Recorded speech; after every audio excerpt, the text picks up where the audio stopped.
Good morning, fellow networkers! In less than 60 seconds, ipapakita ko sa iyo na worth it panoorin ang 25-minute video training na hinanda ko for fellow networkers just like you.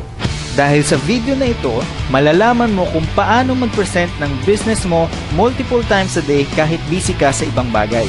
Matututunan mo rin how not to face rejections anymore. Madidiscover mo rin kung paano mong magagawa na prospects pa ang kusang maglilista ng names nila sa prospect list mo.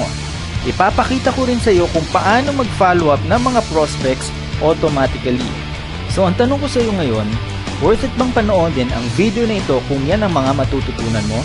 Kung yes din ang sagot mo, then let's move on so I can now show you kung gaano talaga ka-worth it ang buong video training na ito. Ang kailangan mo lang gawin ay i-click ang button na nasa ibaba ng video na ito at mariredirect ka na sa mismong video training. So go ahead, do it now, and I'll see you on the next page.